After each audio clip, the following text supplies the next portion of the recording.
Hello student, आज की इस वीडियो में हम लोग आरआरबी एएलपी में पूछे गए 15 महत्वपूर्ण प्रश्न को कवर करेंगे, जो कि हर एक एग्ज़ाम में ये बार बार रिपीट होता रहता है। और इस चैनल पर आप लोगों को डेली जीके जीएस से रिलेटेड वीडियो देखने को मिलेगा, तो प्लीज़ चैनल को सब्सक्राइब और वीडियो को लाइक ज़रूर करिए दोस्तों। चलिए पहला प्रश्न करते हैं। आधुनिक आवर्त सारणी में हैलोजन को किस समूह में रखा गया है? तो राइट आंसर होगा समूह 17 में रखा गया है। ठीक है, समूह 17 के तत्वों जैसे कि फ्लोरीन हो गया, क्लोरीन, ब्रोमीन, आयोडीन को हैलोजन इसलिए कहते हैं क्योंकि ये धातुओं के साथ मिलकर लवण नहीं बनाते हैं। ठीक है, याद रखना। नेक्स्ट क्वेश्चन है, कार्य की गणना करने का सूत्र क्या है? तो राइट आंसर होगा W=F×D होता है, जहाँ की F बल है और D क्या है? विस्थापन है। साथ में देखना कि बल अगर क्वेश्चन पूछ ले कि बल और विस्थापन के बीच का कोण 90 अंश है तो कार्य कितना होगा? तो याद रखना कार्य 0 होगा। ठीक है, जब बल और विस्थापन के बीच का कोण 90 अंश होगा तो किया गया कार्य 0 होगा। एग्जाम में पूछ लिया जाता है, याद रखना। नेक्स्ट क्वेश्चन है, ध्वनि की तीव्रता को मापने की इकाई क्या है? तो राइट आंसर होगा डेसिबल होता है ध्वनि की तीव्रता को मापने की इकाई। हाँ, सामान्य बातचीत जो होती है वो 60 डेसिबल होती है, जबकि 85 डेसिबल से ऊपर की आवाज़ कानों के लिए हानिकारक मानी जाती है। कितना होता है? 60 डेसिबल तो सामान्य बातचीत होती है। नेक्स्ट क्वेश्चन है, प्रतिरोधकता की एसआई इकाई क्या है? तो एसआई इकाई प्रतिरोधकता की राइट आंसर होगा ओम-मीटर होता है। यह पदार्थ की प्रकृति पर निर्भर करता है, आकार पर नहीं। ठीक है, चांदी की विद्युत प्रतिरोधकता सबसे कम होती है, इसलिए यह सबसे अच्छा सुचालक माना जाता है। याद रखना, ये भी पॉइंट इम्पॉर्टेंट है। नेक्स्ट क्वेश्चन है, पेनिसिलिन की खोज किसने की थी? तो राइट आंसर हो जाएगा अलेक्जेंडर फ्लेमिंग ने की थी पेनिसिलिन की खोज। यह दुनिया की पहली एंटीबायोटिक थी जिसकी खोज 1928 में हुई थी। कब हुई थी? तो 1928 में हुई थी पेनिसिलिन की खोज अलेक्जेंडर फ्लेमिंग द्वारा। नेक्स्ट क्वेश्चन है, गुरुत्वीय त्वरण का मान पृथ्वी की सतह पर कितना होता है?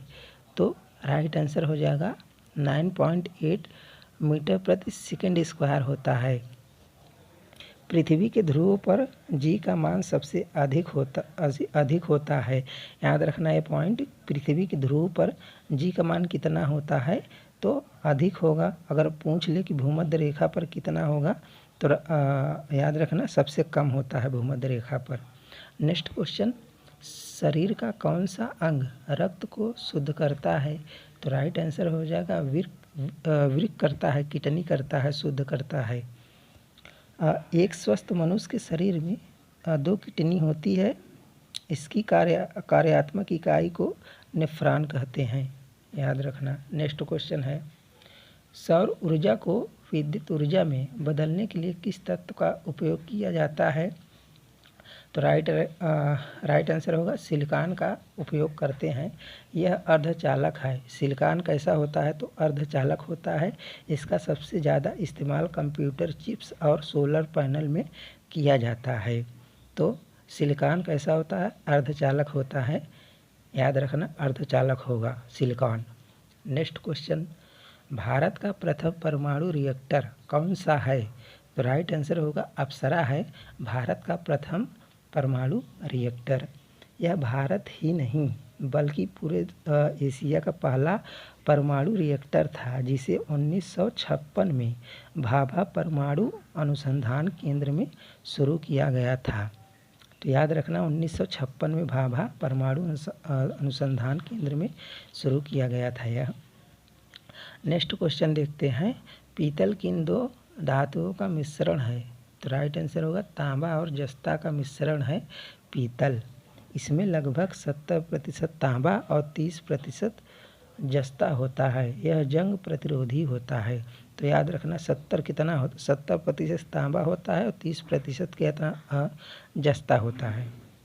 नेक्स्ट क्वेश्चन है, मनुष्य के शरीर में इंसुलिन का निर्माण कहाँ होता है? तो राइट आंसर होगा अग्नाशय में होता है। कहाँ होता है? तो अग्नाशय में होता है। यह शरीर में रक्त शर्करा के स्तर को नियंत्रित करता है। इसकी कमी से मधुमेह रोग होता है।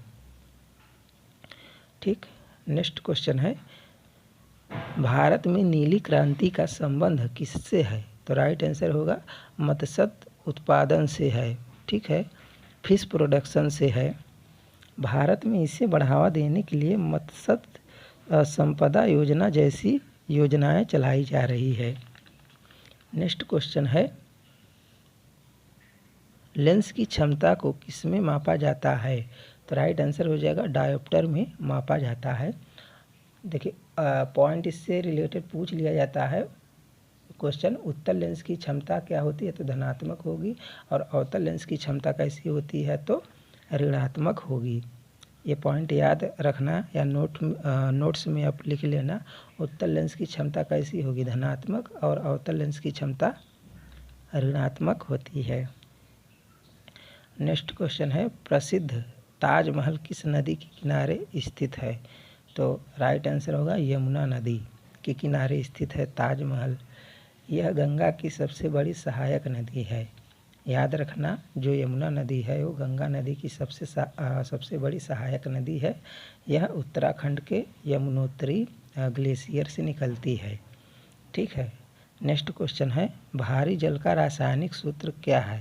तो राइट आंसर हो जाएगा D2O, ड्यूटेरियम ऑक्साइड होता है भारी जल का रासायनिक सूत्र। इसका प्रयोग परमाणु रिएक्टरों में मंदक के रूप में किया जाता है ताकि न्यूट्रॉन की जो गति होती है वो धीमी हो जाए, इसलिए प्रयोग करते हैं इसका D2O का।